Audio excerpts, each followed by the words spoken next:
Welcome and greetings at whatever time you're watching. This will be our agriculture series of GS3 and this will be lecture number 12, video number 13. See, I constantly keep you updating because एक video को skip करके आप दूसरे पे आओगे ना तो ये समझ नहीं आएगा because we are reading this in a chain from input to production to post production to supply chain is everywhere.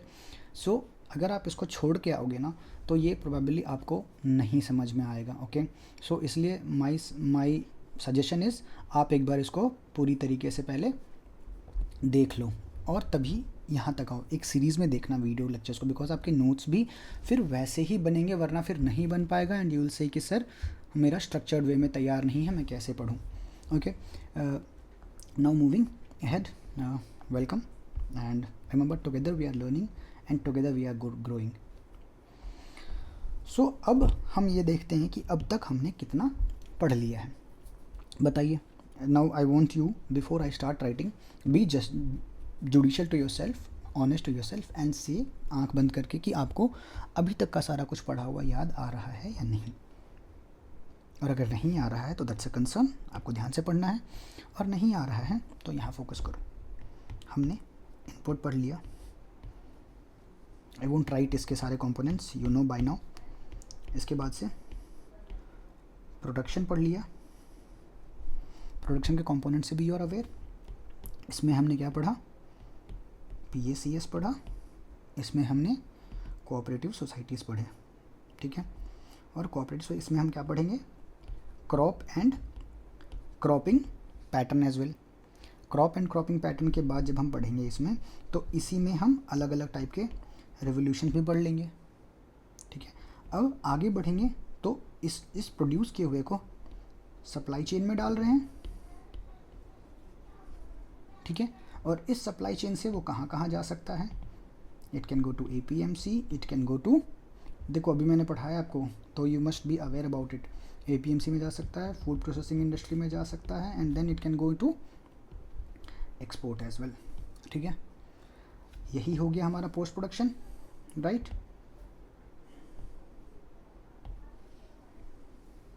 This is post production और इसी का हर स्टेप में मैनेजमेंट पढ़ेंगे हम.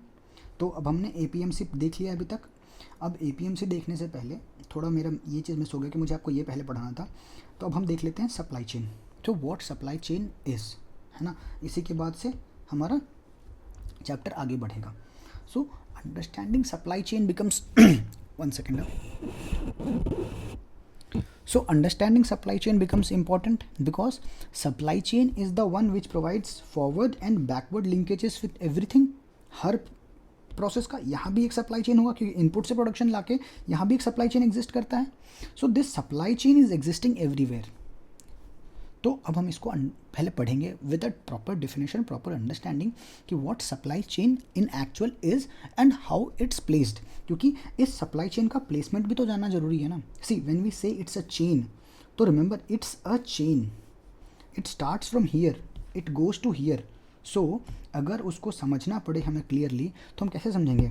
सप्लाई चेन इज, ये है फार्म और ये है अपना plate. So farm to plate, जिसको हम फार्म टू फोक मॉडल बोलते हैं. सो एक प्रोडक्ट को यहाँ से यहाँ पहुँचाने के लिए जो चेन चाहिए दैट इज सप्लाई चेन. और इसी का management is supply chain management. अब ट्राई अंडरस्टैंडिंग द फैक्ट कि जब भी हम बोलते हैं there is disruption in supply chain, it means this link has broken somewhere. To understand the linkage from farm to the plate या farm to fork model, we need to understand कि how this supply chain plays role at every place. Farm से क्या होगा? यहाँ पे होगा production. इन पूरे area में क्या होगा? यहाँ पे होगा पोस्ट प्रोडक्शन. और यहाँ पे क्या होगा? यहाँ पे होगा कंजम्पशन. अब इसी पोस्ट प्रोडक्शन में सब कुछ आता है. from food processing, from APMC, from selling to different types of processing that can be done. So, and studying this from producer to the consumer is supply chain. अब इसको शुरू करते हैं. अब फॉर्मली देखो. Formally the problem with supply chain will be management of every node in the supply chain. And what are the various node in supply chain. जब producer produce कर देता है तो वो भी एक सप्लाई चेन का एक हिस्सा है. उसके बाद से उसका स्टोरेज, उसका ट्रांसपोर्ट, उसका logistic, right, this STL is important. उसके बाद से फूड प्रोसेसिंग, यहाँ भी सप्लाई चेन है. एंड देन यहाँ से कंज्यूमर तक लेके जाना इज ऑल्सो सप्लाई चेन का हिस्सा. सो जब हम सप्लाई चेन के हिस्से को पढ़ेंगे तो हम ये अपने माइंड में very clearly will have this imprinted कि सप्लाई चेन के कंपोनेंट्स क्या क्या हैं, राइट. तो अब जितने भी कंपोनेंट हैं there will be problem at every stage. You write it down. देखो ये मैं यहाँ आपको पढ़ाने के लिए, याद रखने के लिए नहीं लिख के लाया हूँ. You need to write it down so that when you are studying it you are aware of the fact कि मुझे पढ़ना क्या है. Trust me, this is very very very important, right. So there will be problem at every stage. And why? Because every step is happening in silo. जो producer है वो produce अपने silo के हिसाब से, अपने साइलो में कर रहा है अपने हिसाब से. स्टोरेज वाले अपने हिसाब से स्टोर कर रहा है कि भाई उसको जैसे कन्वीनियंस आ रहा है. ट्रांसपोर्ट वाला अपने हिसाब से ट्रांसपोर्ट कर रहा है. लॉजिस्टिक वाला अपने हिसाब से लॉजिस्टिक देख रहा है. फूड प्रोसेसिंग वाला बस अपने प्रॉफिट ड्रिवन पे देख रहा है कि मैं क्या सप्लाई करूँगा, क्या कैसे प्रोसेस करूँगा, मेरे लिए क्या आसान है, and how do I maximise my profit. So everything is happening in silos. Food processing is happening in silos, production is happening in silos. So this becomes a critical problem. And then why is it happening in silos? Because there is no information sharing. Information sharing का होना क्यों ज़रूरी है? Because producer को पता ही नहीं है कि यहाँ पे कंज्यूमर का डिमांड क्या है. बिकॉज ये तो नहीं जा रहा इससे पूछने के लिए. This has to be a trickle down effect. Domino effect ही होगा कि ये इसको बता रहा है, ये इसको बता रहा है, ये इसको बता रहा है. So if there is no information sharing तो there will be a mismatch in production and consumption, and that is the supply chain disruption, है ना. जैसे अभी मान लो स्ट्रेट ऑफ हॉर्मूज बंद हुआ तो क्या हुआ, सप्लाई चेन का डिसरप्शन हुआ. When we had the pandemic क्या था, सप्लाई चेन का डिसरप्शन था. So disruption of supply chain is any linkage which breaks. So supply chain क्या होगा, is the linkage. When breaking of this linkage is disruption of supply chain, so this linkage in itself is a supply chain. अब then problem with upward and downward. अब what is upward and downward? चलो ये समझते हैं. अगर एक farmer है, ठीक है, he is producing and he is getting something. So इस फार्मर के लिए, right, इस फार्मर के लिए when he is producing and sending it, this becomes the downward problem for him, downward. And when he is getting in seed, credit, irrigation, machine, ये क्या है, ये upward है. तो आप जब भी किसी भी जगह का किसी भी पॉइंट पे upward और downward linkage समझना है तो you simply place it on a inclined hill कि यहाँ पे फार्मर है या यहाँ पे APMC है. तो अगर यहाँ पे APMC है तो इसका अपवर्ड प्रॉब्लम क्या है, फार्मर, प्रोड्यूस, प्रोक्योरमेंट, है ना, सेलिंग एंड बाइंग कैपेसिटी. और क्या प्रॉब्लम हो सकता है, storage. And then he has to sell, तो बायर, प्राइस रियलाइजेशन भी तो चाहिए इनको, प्रॉफिट भी होना चाहिए APMC को to function. So upward and downward linkages यही है किसी भी प्रॉब्लम का.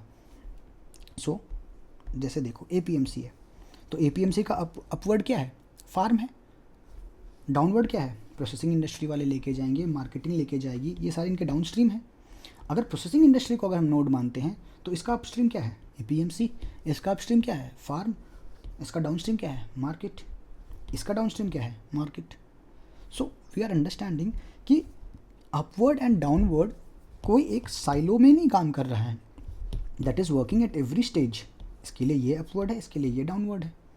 इसके लिए ये अपवर्ड है, इसके लिए ये डाउनस्ट्रीम प्रॉब्लम है। सो यही तो हमारा सिलेबस भी कहता है। So whenever there is a problem of upstream और डाउनस्ट्रीम, जब भी पूछा जाए तो make the subject as the principle. अगर पूछता है what are the upward and downward linkages problem of processing industry, तो जैसे ही प्रोसेसिंग इंडस्ट्री दिमाग में आता है तो प्रोसेसिंग इंडस्ट्री के एपीएमसी का प्रॉब्लम, फार्म का प्रॉब्लम, इन दोनों का problem combined is problem of upstream problem for processing industry. जैसे ही मार्केट का प्रॉब्लम हमें पता होगा तो प्रोसेसिंग इंडस्ट्री के लिए मार्केट का प्रॉब्लम इज डाउनस्ट्रीम प्रॉब्लम। कितना आसान हो गया आंसर करना इस पूरे, कोई बड़ा तमाशा है, नथिंग। सो इफ़ एपीएमसी का प्रॉब्लम पूछते, जैसे मैंने आपको यहाँ एपीएमसी का एग्जाम्पल लेकर हमने, क्योंकि अभी जस्ट एपीएमसी हमने किया है। सो इफ़ एपीएमसीज का प्रॉब्लम पूछें तो upstream and downstream is asked, तो upstream will be farm and downstream will be processing and marketing, as simple as that, and there will be challenges at every stage, इसकी challenges, इसकी challenges, इसकी challenges। अब जो जहाँ placed है उसके उधर का challenge upward challenge हो गया, उसके इधर का challenge downward challenge हो गया। बस अगर यही दिमाग में रह गया तो हम किसी भी नोड को आंसर कर सकते हैं। अब बताओ, क्या आपको अपस्ट्रीम और डाउनस्ट्रीम सबके लिए मैं अलग अलग पढ़ाता रहूँगा? फिर तो सिलेबस 3 महीने यही चलेगा। अब मैंने आपको फार्म का प्रॉब्लम पढ़ा दिया, मैंने आपको प्रोसेसिंग इंडस्ट्री का प्रॉब्लम पढ़ा दूंगा, मैं आपको एपीएमसी का प्रॉब्लम पढ़ा दूंगा, मार्केट का प्रॉब्लम पढ़ा दूंगा। तो अब जब इस पूरे सप्लाई चेन में कहीं भी मैं अपस्ट्रीम एंड डाउनस्ट्रीम पूछूंगा तो आपको पता होगा ना कि इसकी प्रॉब्लम विल बी इसकी problem. See I am emphasising on this. अब जैसे ये खत्म हुआ, हमारा खत्म होगा, तो अपस्ट्रीम डाउनस्ट्रीम प्रॉब्लम समझते हो। अपस्ट्रीम डाउनस्ट्रीम है असल में क्या, इट्स अ सप्लाई चेन ही तो है। क्या सप्लाई चेन अलग से पढ़ने जाएंगे हम लोग? नहीं ना, वो अपस्ट्रीम एंड डाउनस्ट्रीम के साथ ही पढ़ेंगे। सो इसीलिए इस पूरे चैप्टर का नाम है सप्लाई चेन मैनेजमेंट। ओके, अब देखो, इन सब स्टेजेस पे अपनी अपनी प्रॉब्लम्स तो हैं ही। कुछ तो ऐसे प्रॉब्लम होंगे जो कंबाइंड प्रॉब्लम होंगे। अगर क्वेश्चन आ जाए हमें इंटीग्रेटेड अप्रोच लिखने के लिए, तो प्रॉब्लम भी तो हमें अप्रोच इंटीग्रेटेड रखना होगा, प्रॉब्लम रखने का भी अप्रोच। सो जब प्रॉब्लम लिखने का अप्रोच इंटीग्रेटेड रखना होगा तो कुछ इंटीग्रेटेड प्रॉब्लम भी तो हमें पता होने चाहिए। तो क्या होगा integrated problem? Common challenges, no demand linked production, major role of intermediary. तो नो डिमांड लिंक प्रोडक्शन भैया क्यों है? क्योंकि there is lack of information sharing, right. तो आओ एक बढ़िया सा इंट्रोडक्शन लिखते हैं। पढ़ने का नोड हमारा वही रहेगा जो हम पढ़ते आए हैं। क्या रहेगा node? What, why, how, problem, process, design, implementation, challenges, benefit and way forward. बस यही नोड में हमें पढ़ना है। तो आओ बताओ, व्हाट में क्या पढ़ेंगे? Introduction is what. तो सप्लाई चेन इज़ मैनेजमेंट। अब देखो, कभी भी कोई इंट्रोडक्शन, देखो ये इंट्रोडक्शन मैं लिखा हूँ, ठीक है, ये मैंने लिखा हूँ, और मुझे बोलेगा एग्जाम में दोबारा लिखने, मैं खुद भी नहीं लिख पाऊँगा इस इंट्रोडक्शन को, ठीक है। Supply chain is management. Supply chain management is the management of flow of agriculture produce from farm to consumer, coordinating all stakeholders to ensure efficient delivery of right quality and price। अब देखो, अब जब भी मुझे introduction लिखना होगा तो मुझे पता है कि मुझे लिखना है सप्लाई चेन का डेफिनेशन। तो क्या सप्लाई चेन का एक ही मात्र डेफिनेशन हो सकता है दुनिया में? नहीं। तो we'll have to make the decision on go. तो हम लिखेंगे हाँ supply chain, just close your eyes, remember supply chain. हाँ, supply chain management is what? Management of any produce reaching from producer to consumer, ठीक है। And ये जो पूरा होगा, थोड़ा इसको बड़ा भी तो करना है। जब इसको बड़ा करना है तो हमारा अप्रोच क्या होगा? Okay, reaching the consumer with what?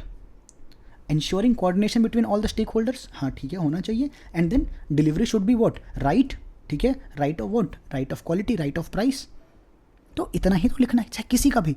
मैं देखो ये अप्रोच जो आपको सिखा रहा हूँ ना, this will work at every stage of your answer writing and your notes making, क्योंकि मैं आपको सिखा रहा हूँ how to think.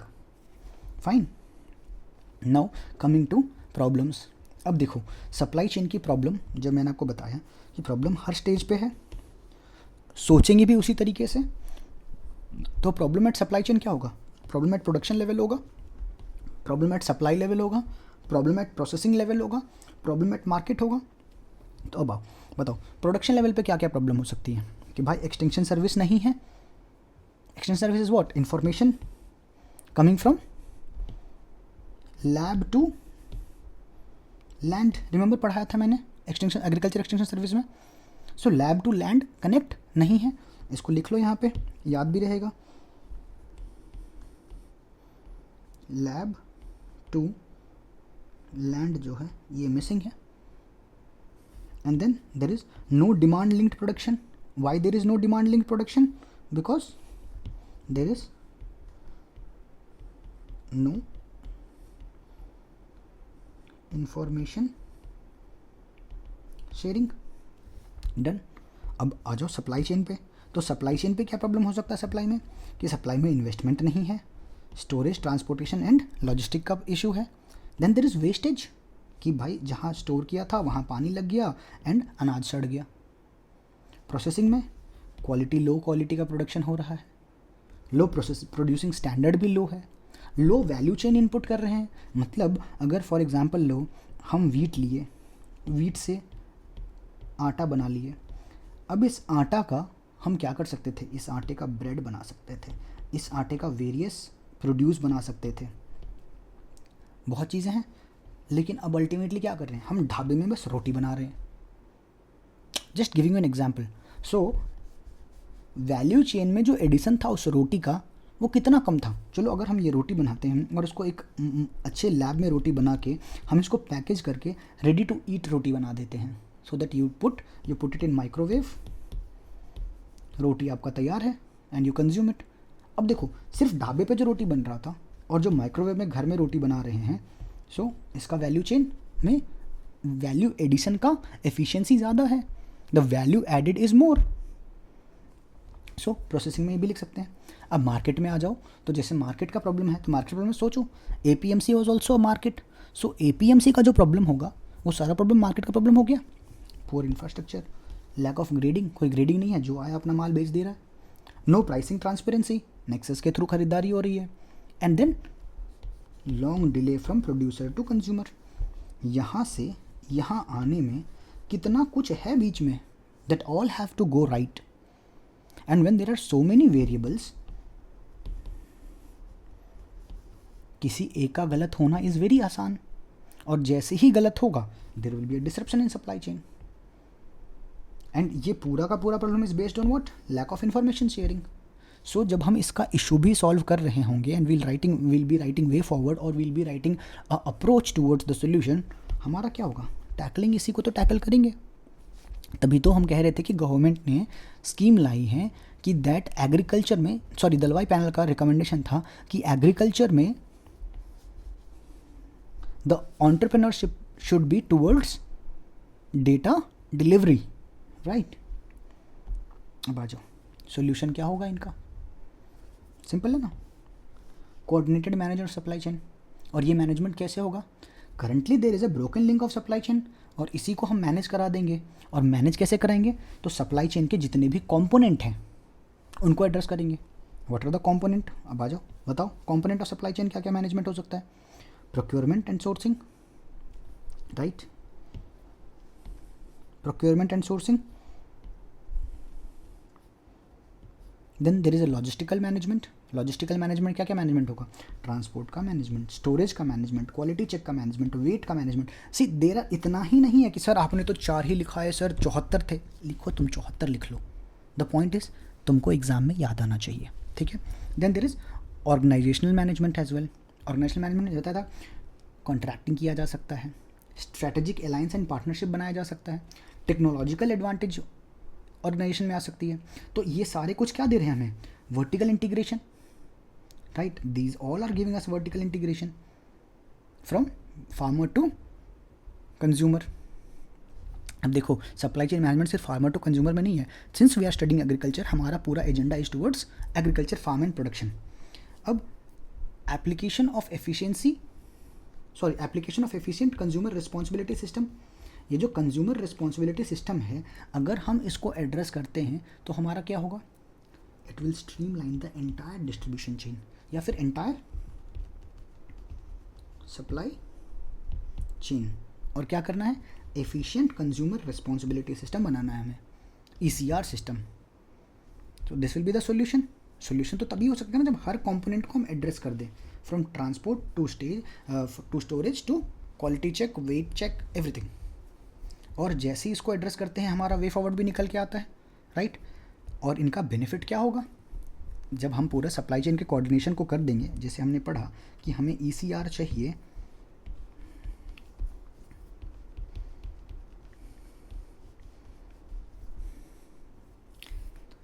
Efficient consumer responsibility system चाहिए, ECR सिस्टम, तो व्हाट डिड वी अंडरस्टैंड कि इसका बेनिफिट क्या होगा? इसका बेनिफिट होगा कि भाई साहब हमारे पास कोऑर्डिनेशन होगा, हमारे पास ट्रेसेबिलिटी होगा। रिमेंबर जब सीड पढ़ रहे तो सीड में भी यही इशू था कि ट्रेसेबिलिटी नहीं थी उसकी। अगर हमारा प्रोड्यूस ख़राब हो जाए, क्रॉप फेलियर हो जाए, तो हु डू वी गो, किसका गर्दन पकड़ोगे जाके? एंड देन रिड्यूस डुप्लीकेशन, कि जैसे हम आज GI टैग्स देते हैं, तो why do we give GI tags? So anybody who is buying it knows it,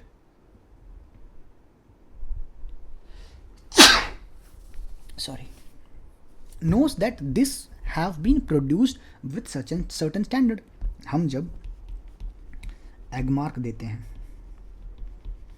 हम जब बिस्मार्क देते हैं, या फिर हम different type of ISI marks देते हैं, so what are we actually giving this? We are giving a assurity to the customer that हाँ कि ये जो मार्क मिला है, this had to go through certain quality checks to gain this mark.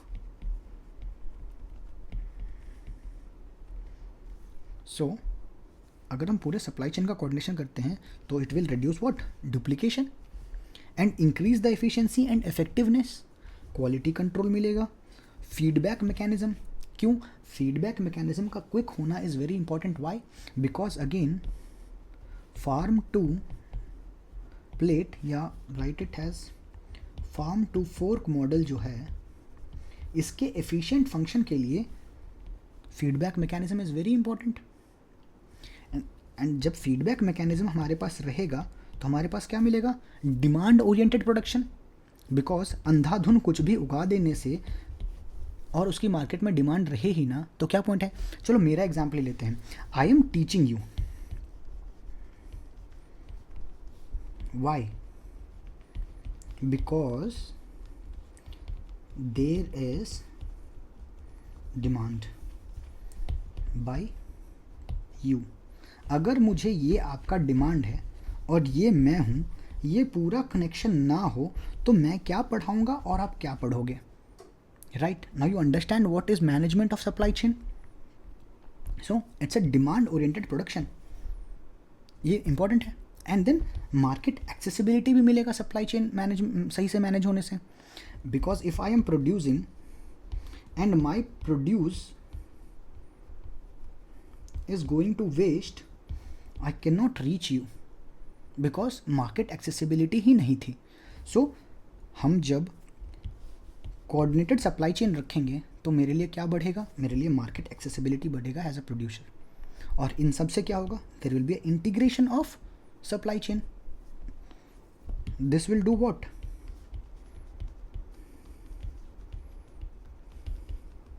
Strengthen the supply chain. Right? So advantage भी हो गया. सो अब देखो इनको क्वेश्चंस में डेटा को कैसे यूज़ करना है, this will totally be dependent on how the question is being asked. Okay, अब जो फार्म टू फोक मॉडल कर रहे हैं, तो what is farm to folk? अब देखो करंट सिनेरियो क्या है. So current scenario is bureaucratic laden structure. कैसे? फार्मर बनाया, प्रोड्यूस किया, एग्रीगेटर आया बीच में, वो मार्केट यार्ड लेके जा रहा है, होलसेलर के पास जा रहा है, सब होलसेलर के पास जा रहा है, रिटेलर के पास जा रहा है, कंज्यूमर के पास जा रहा है.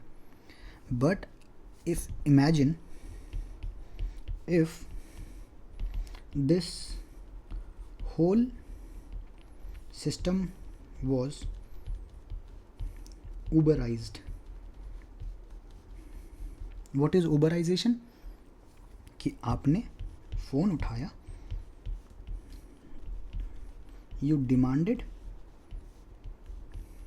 you got the product. अगर ये मॉडल होता, उबेरिफिकेशन होता सबका, तो ये ब्यूरोक्रेसी नहीं होती बीच में. ये ब्यूरोक्रेसी जब नहीं होगा तो farmer will know exactly what to produce because consumer से उसको डिमांड आ रहा है. So does it mean we have to remove all this? No, we have to consolidate it. इन सब को एक सिस्टम बनाना पड़ेगा. And what is that system? Our government is also been doing that is hub and spoke model. Then we have a hub at district level, one district one product बना रहे हैं, district hubs बना रहे हैं, so that this connection, this supply chain is linked. और इन्हीं का linkage is very important. तो expected model क्या होना चाहिए हमारा कि farm, fork, it should be to retailer and consumer. और वो कैसे आ सकता है कि हम एक कलेक्टिंग सेंटर बनाएंगे. This is hub and spoke model, right. यहाँ से प्रोड्यूस इधर भी जा सकता है, इधर भी जा सकता है, इधर भी जा सकता है, इधर भी जा सकता है, राइट. तो फार्म से will have a collecting centre. Collecting centre से क्या होगा? किसान को बेनिफिट, क्विक पेमेंट मिलेगा. रिटेलर के लिए वन स्टॉप एक्सेसिबिलिटी होगा. फूड प्रोसेसिंग कंपनीज को इजीली एक्सेसिबल होगा. एक्सपोर्ट के लिए इजीली एक्सेसिबल होगा, सॉरी. यही तो है post production. And then at the end, at every end there is what? At every end there is consumer sitting. अब यही डायग्राम अगर एग्जाम में बना के आओगे, just imagine the impact you have. इतना सा डायग्राम अगर बना दिया एग्जाम के एक पेपर के कोने में, कितना कुछ से बच गए लिखने से, कितना कुछ से, राइट. यही तो है. This is what answer writing is all about. Your notes is your art. चलिए अब ये देखो, एक केस स्टडी देखते हैं कि इनका केस स्टडी क्या था. जैसे सफल है, अब देखो महाग्रेप्स different scheme.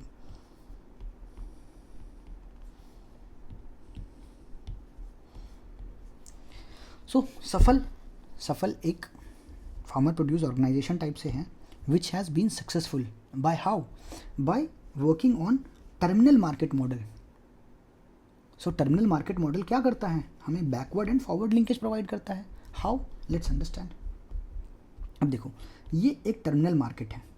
Terminal market is what? यहाँ पे मार्केट टर्मिनेट हो रही है, इसके बाद से the produce is taken for consumptions. तो अब देखो, फार्मर जो है प्रोड्यूस किया, जैसे मैंने आपको बताया, फार्मर है प्रोड्यूस किया, कलेक्टिंग सेंटर पे लेके आया.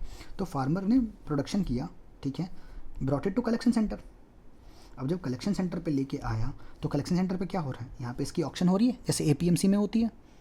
यहाँ पे फूड प्रोसेसिंग वाले भी लेके जा रहे हैं सामान, एक्सपोर्टर भी लेके जा रहे हैं सामान, होलसेलर रिटेल ट्रेडर्स भी लेके जा रहे हैं सामान यहाँ से, एंड देन स्टोरेज भी हो रहा है बचा सामान का एट द कलेक्शन सेंटर. और यहीं पे बैंकिंग इंस्टीट्यूशन भी है जो इनको और इनको सबको मदद कर रही है. So this becomes a terminal center, कि this is the terminal end. और यहाँ पे क्या क्या है? Infrastructure for washing, grading, sorting, weight management, transport, ठीक है, एवरीथिंग. सर्विसेज क्या है? कलेक्शन, एग्रीगेट ऑफ प्रोडक्शन, ठीक है, aggregation of produce, settlement of payment, advisory on input, price, quality, सब कुछ है. एंड इन सब में क्या हो रहा है? देर इज़ अ फीडबैक मैकेनिज्म. तो फार्मर नो नेक्स्ट टाइम उसको क्या प्रोड्यूस करना है. जैसे आप लो डेयरीज को लो, तो dairies what do? They have dairy collection centers. And क्या होता है? The farmer who is producing milk और anything, they bring their milk, यहाँ लेके आते हैं. और यहाँ पे इनके पास एक स्टैंडर्ड है कि जब ये कलेक्ट करेंगे, इस डेयरी ने क्या किया है, इनको बताया हुआ है कि मुझे इतने ऐसे क्वालिटी की मिल्क चाहिए. No when they collect the milk from them, they do what? They do a quality check here. यहाँ पे क्वालिटी चेक, यहाँ पे क्वालिटी चेक, यहाँ पे ये क्वालिटी चेक, यहाँ पे ये क्वालिटी चेक. अब जब क्वालिटी चेक के हिसाब से फार्मर को पैसा मिल रहा है, तो नाउ फार्मर नोज कि अगर मैं इतने ख़राब क्वालिटी का लेके जाऊँगा तो मेरा मिल्क नहीं खरीदा जाएगा. तो next time when he brings his produce, he will bring it in a controlled quality, and then this will go to here. So अब यहाँ पे ये लेते वक्त भी क्वालिटी चेक करेगा. So he has to ensure that मेरी quality में डिग्रेडेशन ना हो, he has to ensure that मेरे क्वालिटी में डिग्रेडेशन ना हो. सो now this farmer is understanding what this dairy is demanding directly through the supply chain management, right? So this is, so Safal was very successful what is successful in majorly working in Karnataka, Bangalore, even in Delhi Safal markets are there. So ये एक example लिख सकते हैं हम terminal market का. सो अगर हमें कहीं सप्लाई चेन लिखना हो तो हम लिख सकते हैं कि supply chain management can be solve through terminal market. Safal as a example case study. अगर टर्मिनल मार्केट एक्सप्लेन करना रहा तो you know how to explain terminal market. This is the supply chain, अब इसमें अलग से एक एक पॉइंट पे मैं आपको क्या पढ़ाऊंगा कि शिप से आता है, ट्रेन से जाता है, ट्रकों में जाता है, ट्रक डीजल का प्राइस बढ़ गया, इस this all things are part of supply chain, और यही है सप्लाई चेन मैनेजमेंट, इससे ज़्यादा कुछ भी नहीं है, right. So any terminal market is giving what? Is giving a forward linkages and giving a backward linkages. This is it. We are done with supply chain. यही है सप्लाई चेन, इससे ज़्यादा कहीं कुछ नहीं है। आप जाओ ग्रंथों का ग्रंथ खोज के ले आओ, सप्लाई चेन का क्रक्स इतना ही निकलेगा। Supply chain management is entire this management of this entire thing. इससे ज़्यादा पोथी इकट्ठा भी नहीं करना है, बहुत कुछ है पढ़ने के लिए। ओके सो अब तक हम कहाँ हो गए, हमारा सप्लाई चेन हो गया, प्रोडक्शन डन कर लिए हैं, इनपुट हमारा डन हो गया है, क्रॉप एंड क्रॉपिंग पैटर्न बचा है, APMC हमने कर लिया है। अब नेक्स्ट चैप्टर में हम करेंगे food processing industries and then agricultural export. जब ये कर लेंगे हमारा ऑलमोस्ट मेजर पोर्शन ऑफ हमारा एग्रीकल्चर पूरा हो जाएगा। देन कुछ एलाइड सेक्टर्स पढ़ लेंगे, टैक्सेशन ऑफ एग्रीकल्चर पढ़ लेंगे सिलेबस को। इसके बाद हम सिलेबस फूड प्रोसेसिंग इंडस्ट्री करने के बाद, एक्सपोर्ट करने के बाद हम सिलेबस मैपिंग करेंगे कि अब तक हमारा क्या क्या हो गया है, राइट। डन। सो ये PDF आपको मिल जाएगा। Join this Telegram group where you can get all your PDFs and come on subscribe and spread the word. कोई पागल है जो ऐसा कर रहा है। Okay fine, thank you, see you in the next class.